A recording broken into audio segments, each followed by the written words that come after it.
Good evening. Welcome to another episode of UK Colts Fans Podcast. Today is a Saturday show. Joining me in a minute will be my co-host, and as always, Xavier on Twitter as I am the HOA analysis.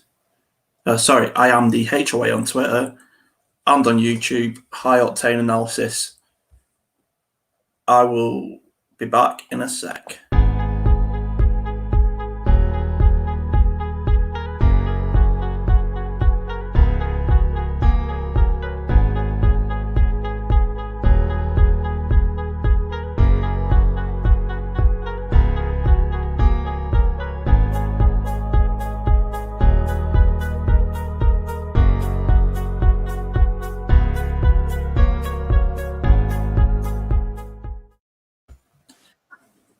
Good evening, everyone. Joining me to my right is my co-host, Xavier. This is another Colts Saturday show. We will round up the draft, talk about what we like, as this is the start of pre-season, can you say? Just a nice general chilled stream. 1 second. Let me just make sure I've got everything set up. There we go. Xavier, how's it going, bud? I'm doing pretty good. How you doing? Yeah, I'm not too bad.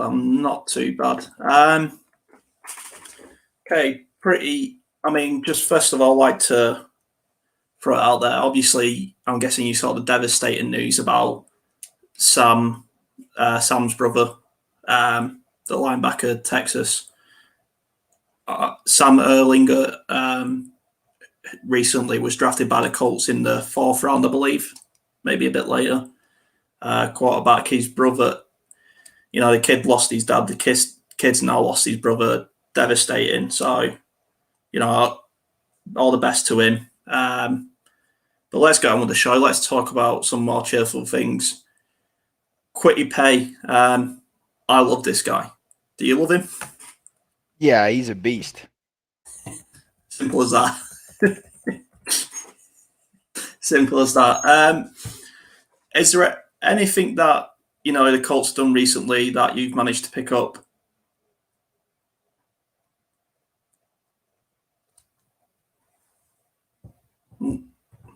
Tech problems. Always tech problems.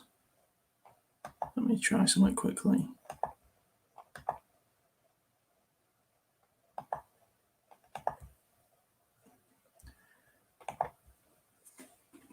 Well, I'll get into it. So hopefully we can get Xavier back. I try something new and it goes wrong. So we'll see what happens there. But anyway, okay, let me try this. You good? Yeah, I'm good. Yeah. Okay. The Colts, have they done anything that's shocked you, or what's caught your eye in Colts news recently?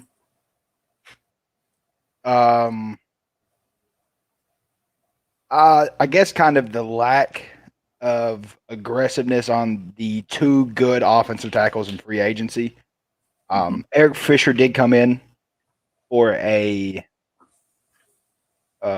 came in and did an interview with us, but he didn't leave with a contract, so that's really surprising. You know, Eric Fisher was drafted by Frank Reich whenever he was with the Chiefs, so I kind of figured that connection would be there and he would have a contract walking out, but I was a little surprised when he didn't. And there was another left tackle. I can't remember who. Who is it? That's going to annoy me. Who was the other? He played for the Bears. He just got released. Yeah. He was actually a pretty good player, too. He had similar stats to Eric Fisher in 2019, 2020. Yeah. For me, it's saying Chris Ballard and Frank Reich aren't worried. You know, maybe if we still had Phillip Rivers, maybe left tackle is a bigger need than we think. But Carson Wentz can move. Obviously, you do want that elite left tackle in there. But looking at pay scales, you can't just look at the next year. You have to look at the next 3 to 4 years. But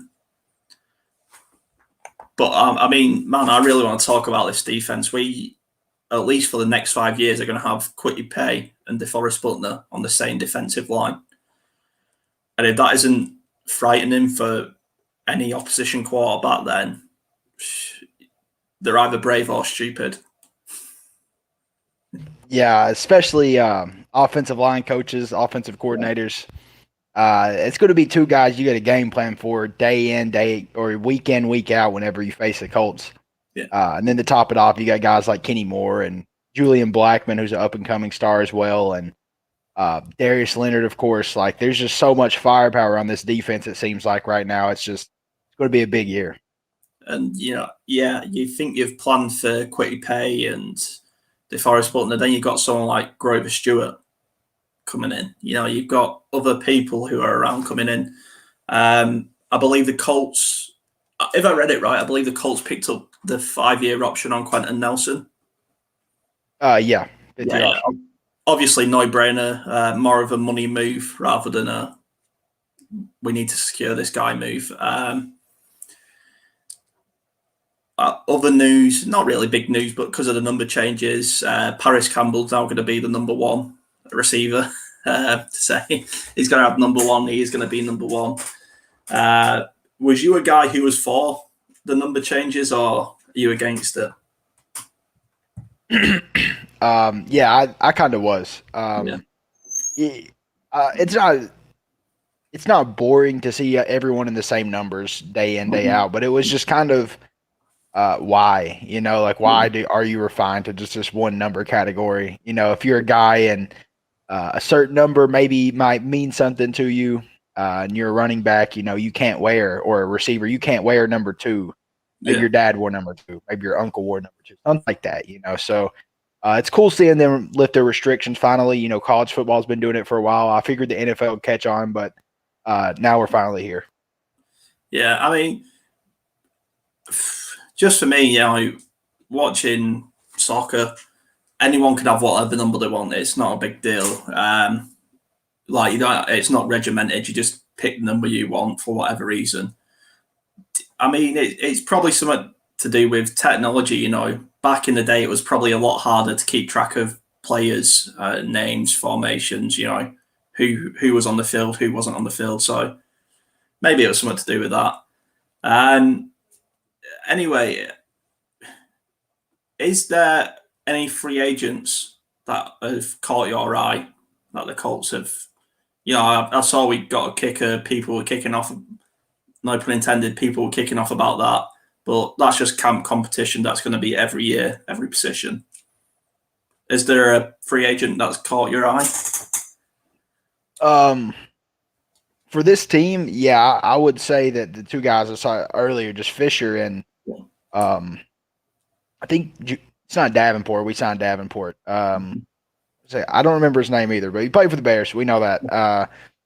But Fisher is a really good player, like really, really good, very underrated. Coming off the Achilles injury, yeah, that's a little something to be suspect about. But modern medicine, that stuff really doesn't matter. Even if he is a little bit step behind, I still think he is an upgrade from Costanzo, believe it or not. Eric Fisher is like a very, very talented guy. He is, in my opinion, borderline elite. He could be considered in that category, but he, like I said, just very talented. This was my rationale thinking behind the left tackle, obviously, barring Carson Wentz mobility, is the Colts love to run loads of little screenplays and loads of little swing passes. And if they're going out to the left, a guy with an Achilles injury is not going to be, okay, fantastic talent, but you don't want a guy who's had that previous injury, having to get out there and try and make a tackle and injure himself. And then that's $30 million or whatever down the drain for this season. So maybe just the thinking is get someone young in, give them a chance. But still a long way to go in the off-season. Feels like pre-season's miles away. What is there any fixtures? Obviously, it's a bit different. There's scheduled routines. We don't know when exactly we're playing these teams, but what games are you looking forward to the most? Jacksonville, that's for sure. I can't wait to see the Carson Wentz, Trevor Lawrence matchup. I want to see how Trevor Lawrence matches up to our defense as well. Them guys, I want to see the Patriots. We played the Patriots this year, right? I can check. Give me a second. Yeah, I think we play the Patriots. If we do, it's going to be, of course, Mac Jones is going to be interesting. That's if they give Mac Jones the go first year and put Cam Newton on the bench. Hard to tell at this point. Yeah. Apparently, I can only see last year's. I think because the dates come out, they've not. It'll be on Twitter somewhere, but yeah. Yeah, do you think Matt Jones? I don't think he's ready for the starting job. Personally, I think Cam has got another year. I don't think Cam's horrendous. I just think that whole Patriots team was bad last year. Yeah, it's hard to say. It really is because, I would agree with you 100% if he was taken in the second or third round, but they drafted him first round pick 15. It might be time to get him going, especially where the Patriots organization is at this point. They're coming off one of the worst seasons they've had in, 20 years, it feels like, 15 years. It was a bad season. They just need a guy in there that's going to uplift the program. And Cam Newton, as fun as he's been to watch his pretty much whole career in the NFL, he's just not that guy anymore. It's not him. The shoulder injury really took a toll on him. He doesn't play like the Cam Newton we know. So I think it is Mac Jones's turn. And if he looks good during camp, it's time to put him in. The thought behind Matt Jones is, is this a Bill Belichick pick or is this a GM pick? That's a good question. I guess we'll have to wait and see what Bill Belichick says because I'm sure a lot of people got that same question. Yeah. The AFC South is going to be tough. Of course, it always is. It hasn't always been, but it's got better in recent years. And Matt Eberflus, I'm one of his biggest critics. But if he's facing guys like Trevor Lawrence twice a year, and he really has to change up his plan. He can't afford to sit in the same scheme because a quarterback of Trevor's talent will just pick it apart no matter how good your front four are. Yeah, that's one of the things. And another thing about the Tampa 2 defense. I'll bring this up a lot, but we go back to Tony Dungy's 1994 defense with the Buccaneers. He had Warren Sapp.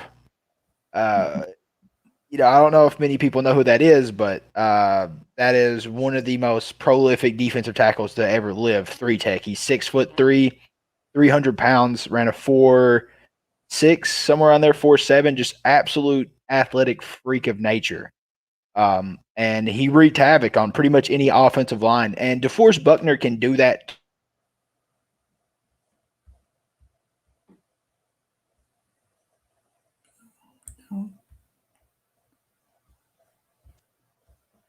Oh, we back? Yeah, yep. All right. But yeah, he's going to need a little bit more this year, I feel like, especially going against some of the offensive lines in the league nowadays. If we play the Chiefs got a pretty good offensive line. Same with the Patriots. Patriots got a very talented offensive line. Even losing Joe Thuney, they still got 3 other guys on that line that are very talented as well. Yeah. And the Jaguars, they got Andrew Norwell, Brandon Lindor, Cam Robinson, and then who else did they draft in the first? Or did they draft a lineman? I feel like they drafted a lineman in the first. I'll take a look here, though. Yeah. One moment.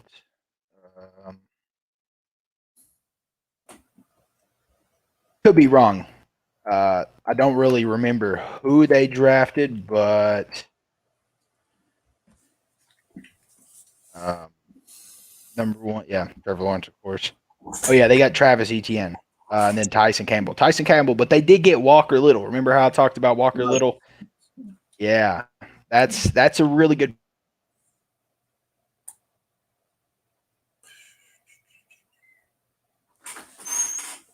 Connection.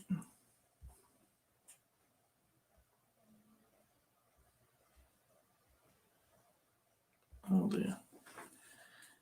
Frozen again.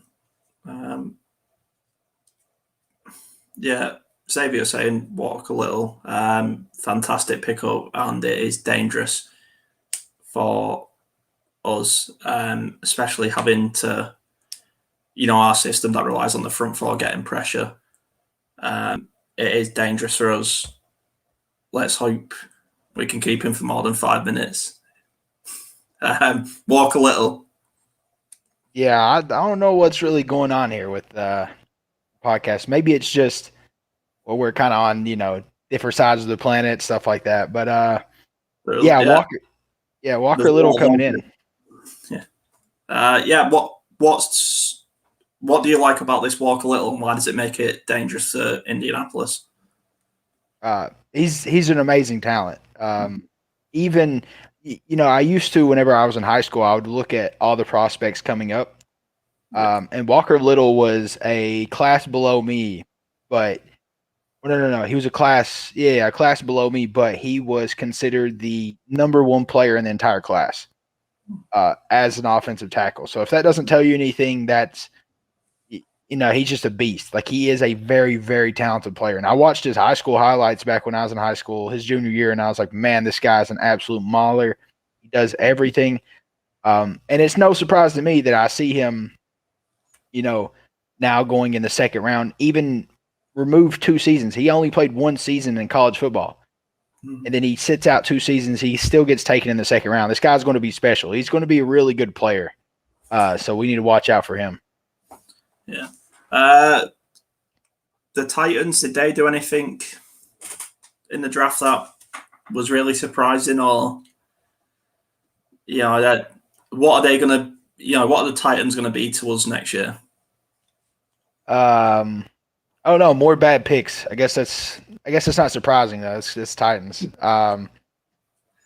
They just keep going with these guys. I mean, I guess I can't fault them for taking the injury guy, but the round 1 pick 1 was a big injury concern. He had back surgery before being drafted, so it's kind of like that's a little iffy. When it gets to the 2nd and 3rd pick, yeah, you could take your chance on that guy that would have been a first rounder if he did not get injured, but that's a little sketchy picking him up. Yeah. I mean, the draft was fun.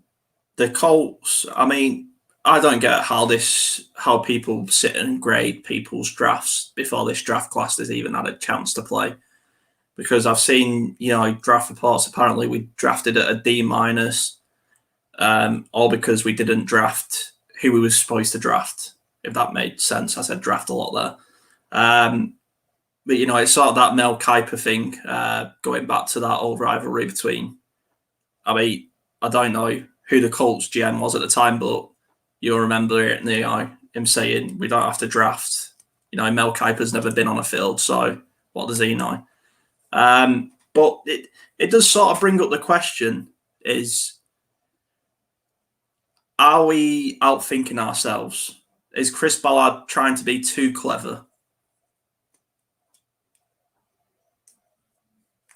Yeah, that is a good question. Doubling down on defensive ends when you need to tackle, that's bold. This really is a bold play from him, especially in the first 2 rounds. Yeah. Defensive ends, the lads on the team at the end of last season must be really scared, especially, you draft 2 defensive ends, 1 and 2. Your position's heating up a bit. You've really got to fight for your place in this squad now. Yeah. It's really, I'm really kind of not knowing who's going to start. Lack of better vocabulary, my fault. I'm just really at this point. I don't know if Taquan Lewis is going to play that strong side defensive end. And then they're going to put Kwity Paye over there, and hopefully he turns into a more finesse guy with his size, so he can balance that. More of a Khalil Mack kind of clone. I think that's what they see in Kwity Paye. Kind of what I see in Kwity Paye. He looks a lot like him. He doesn't really have that play style coming out of college, but he does have very similar build, very similar athleticism, very similar explosion. So I think that's what Frank Reich sees in him. I think that's what he wants to turn into overall. So I don't think they're going to put him at that strong side defensive end. I think they're going to put a guy like Taquan Lewis over there, big 300-pound guy that moves really well side to side and can set that edge. I think that's what they're going to put over there. If it was me personally, I would do the same thing. That I just said, I'd put Taquan Lewis. But, at the end of the day, we got Ben Bangu. We got Kamoko Toure. We got guys that can come off the bench and make an impact as well. So it's time will tell. I have full faith in our coaching staff to make the right decision there. Yeah. Okay, let's talk about the guy leading the ship for next season on the field, Carson Wentz. There's obviously concern. Colts fans had the right to be concerned, especially when there was other quarterback on the board at the time we picked up Carson Wentz. But we're in a system, especially with the Colts, where Carson Wentz doesn't need to be MVP 2017-18 Carson Wentz. It could just be. If it could be as good as Philip Rivers was last year, with a bit more mobility, then we're on for a winner, aren't we? Yeah, absolutely. I think people are putting him into this boom or bust category right now, and I think if he plays in that middle ground, he'll be just fine. Yeah. Wide receiving core. I was quite surprised. We picked. I believe we picked up. What's his name? Strachan, was it, in the 7th round? Wide receiver. Oh yeah, huge athletic guy, 6'3", like 240, somewhere around there, but runs a 4.4. Just a huge athlete. Yeah. He's going to be a special team, I take it, maybe a Mike Pittman understudy, because, I'm quite surprised that Harris and Pascal have not been given a bit more trust by Chris Ballard, or am I reading too much into it? No, you're pretty spot on with that. I think both of them guys are talented players, and I think that, last season with the injury to Paris Campbell, you would think Pascal would be like a guy that was heavily in the rotation. He just wasn't. Yeah. I mean, for me, obviously this is T.Y.'s last year. It's going to be. That's no dig on him. He's just played a long time in the league. So it's going to be his last year. He'll get his 10,000 yards, thankfully. We can all have a good laugh and have a nice beer at the end of the season. That really does leave that WR1 spot open for either Paris Campbell, Mike Pittman, or maybe somebody else in next year's draft, depending on where we finish. If you're the coach, how do you keep that wide receiver core happy and not fall apart from within through competition, if you get what I'm saying? Well, I guess it just comes down to the culture of the team. I think that we got a great culture. I think we got a good quarterback that is a leader as our quarterback. I think we got a leader as a head coach. I think we got a leader as a GM. I think our owner is an absolute stand-up guy as well. So I think from top down, we're good. The people that get that way and don't want to see the team succeed and just want to see them succeed, Chris Ballard does a pretty good job of sending them on their way. So I really never worry about that. But, that can happen. We do have a lot of talent on this team, I feel like. I think Paris Campbell, Pittman, and Pascal, I think all three of them guys could be, studs on other teams. I think they could be wide receiver 1, wide receiver 2s on other teams eventually. But this season, will tell a lot. This season will say a lot. Who's going to step up, who's going to make the plays, and who's going to get that wide receiver one spot. Yeah. Also, so the tight ends, we picked up another tight. Did we draft a tight end? I'm pretty sure we did. Yeah, we did. Fourth round. Obviously, that means Trey Burton's probably gone. I believe, Malik Hooker made a good name for himself last year and became Philip Rivers' favourite target. And Jack Doyle's pretty secure in his position at tight end one. The one thing I did hear about the tight end that we drafted is that he's explosive. And it comes back to what Chris Ballard says and Frank Rice says when you watch with the next pick is they got to pop. If they don't pop off the tape, then they don't even make it past round one. So, is this a guy for special teams? Is this a guy for third downs? What's going to be tell us a bit more about him. Yeah, so his name is Colin Granson. That's it. Granson. Yeah. Played for SMU. Absolutely great player. He's athletic. He's a receiving type. I think he's more of the replacement for Trey Burton.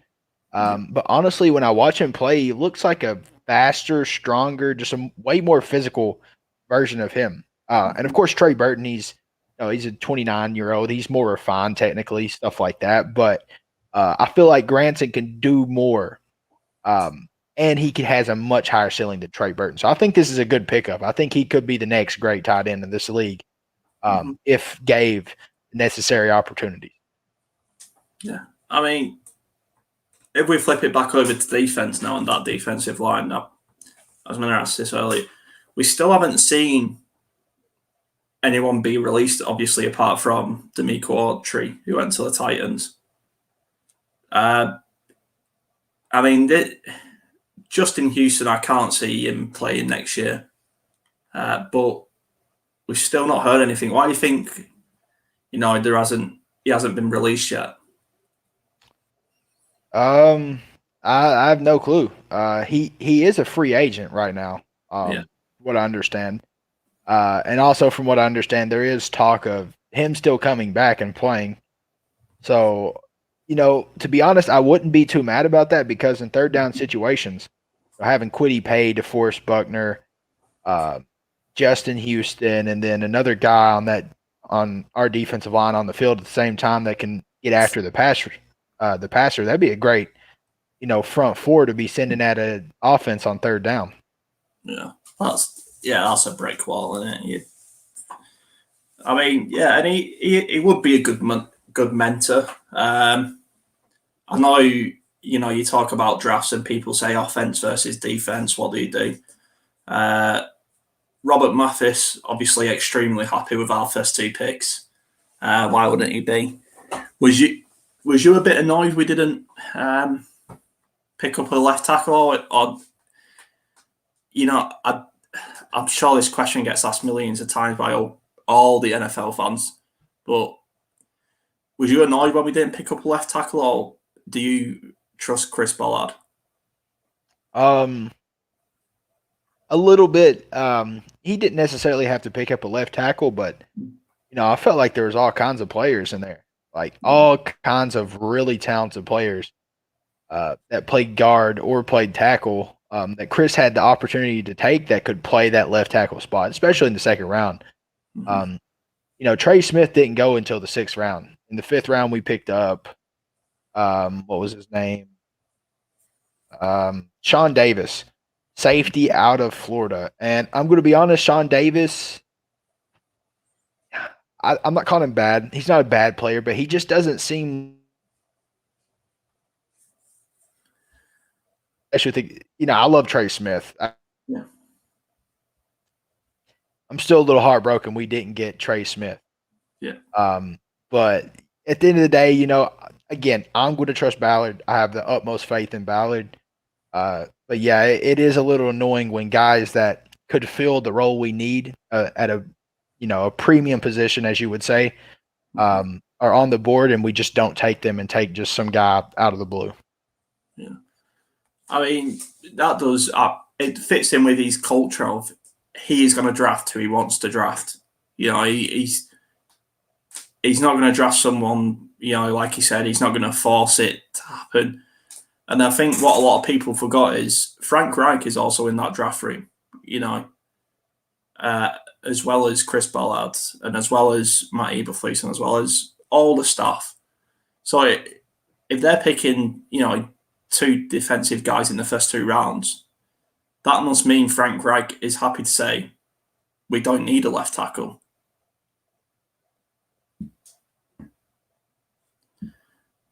And Xavier's frozen again.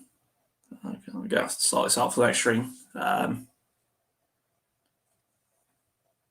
When you're transmitting across the Atlantic, there's a lot of voicing in between.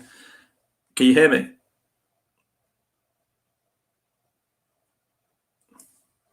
I don't know what's happening. Let me just...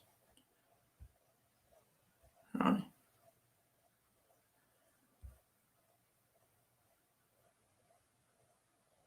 I'll just try. See if he can come back. Let's see if he's back. Can you hear me?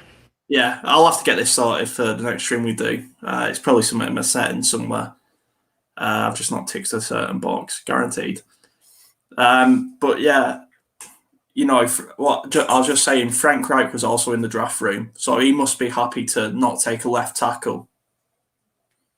Yeah, in retrospect of this whole thing, especially with the left tackle, we look at our offensive line and we look how they played last year, and we see that even with Anthony Costanzo being injured, half the season, and us having a revolving door in Raven Clark there, or who else we put in, we still had the least amount of pressures of any team given up as an offensive line, and still had the least amount of sacks given up. Yeah. Even with the most immobile quarterback in the league. So what does that tell you? Probably tells you we're going to be okay without getting a left tackle here. Even if we have to put Davenport in. And let's be honest here, Davenport is an upgrade from Raven Clark by, I don't want to say by.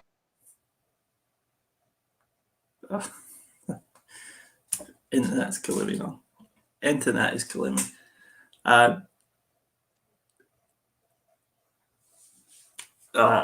Streaming problems. Anyway, yeah. Just saying, we really don't need to. The internet's killing me, man. We'll try and get through this. Let me see if I can.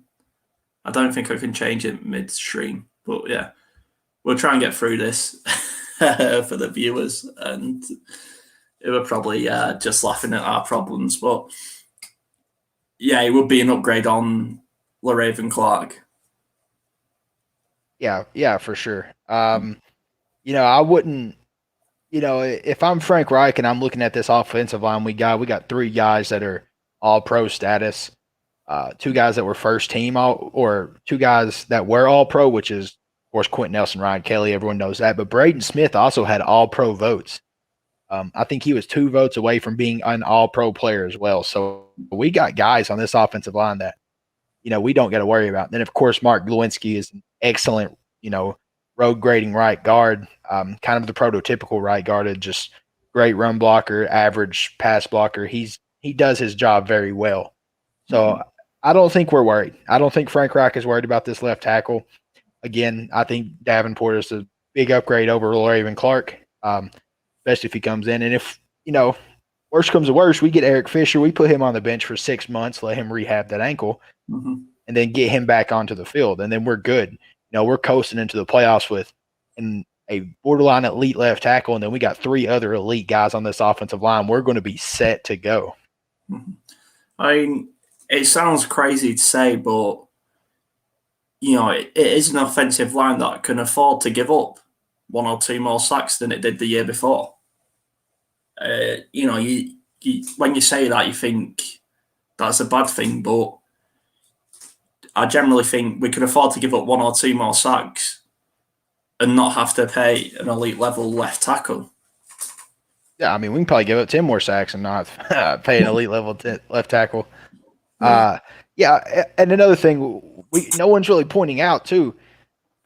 Philip Rivers couldn't move. He couldn't move. His feet were cement, and now we got a guy that runs a 4.7, close to a 4.6 40-yard dash. I think we're good. I think we're just fine right now with their offensive line as it sits. Yeah. You talked about Sean Davis safety. I want to say his name is. Yeah. He picked up. That means, for me, that spells the end for Malik Hooker in Indianapolis. I think that's been coming for a while now. Wish him all the best wherever he goes. But that was just the end of a culture, an end of an era, shall we say. Yeah. Malik Hooker, we were talking about it last podcast. Yeah. He was his first pick. Yeah. Ever. So that was Ballard's first pick. That was his baby. He's gone, unfortunately. Mm-hmm. But, we was talking about Sean Davis. Sean Davis is kind of like a Malik Hooker clone. Great ball hawk, just isn't that good at open field tackling. Malik Hooker was. This is not enough. This is a nightmare. I'm going to have to sort this out and try again because it's not like it. But I'll just round off the show. I'll let Xavier know. Just 1 second, guys.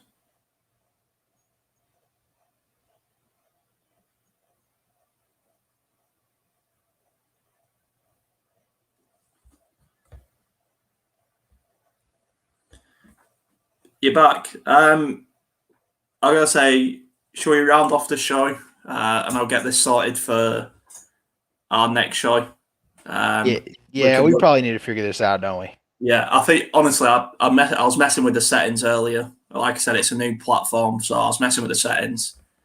So I've probably tried running it too high or too fast. But we'll get that sorted. So I'll round off. The last thing I wanted to bring up, I'll quickly recap. You're saying the safety, he's a great ball hawk, maybe not so great at open field tackling. That's the gist of it. Yeah. The last thing I wanted to say was the quarterback pick up, Sam Erlinger. Bit of a weird one. What does this mean for Jacob Eason? Yeah, I don't know. Honestly, I really don't know. Because Sam is more of that, the guy that plays for the Saints, their backup tackle / or quarterback / tight end. Yes. Taysom Hill? Yeah, Taysom Hill. Never can remember his name. He is kind of a Taysom Hill-like player. He's big, physical quarterback. Not exactly the athlete Taysom Hill is.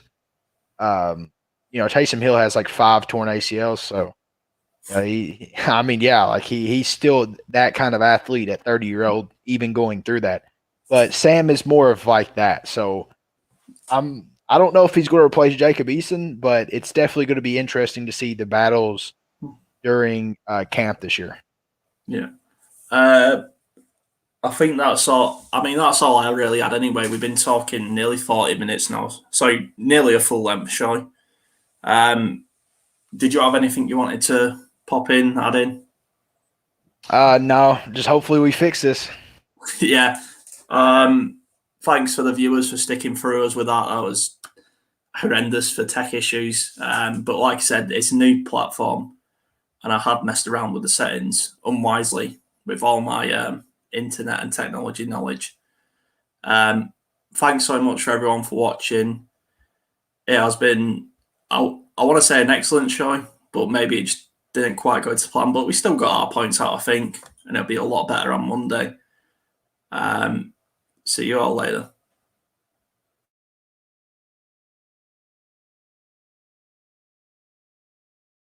To that fumble on the road to atonement, and McAfee bangs him out of bounds.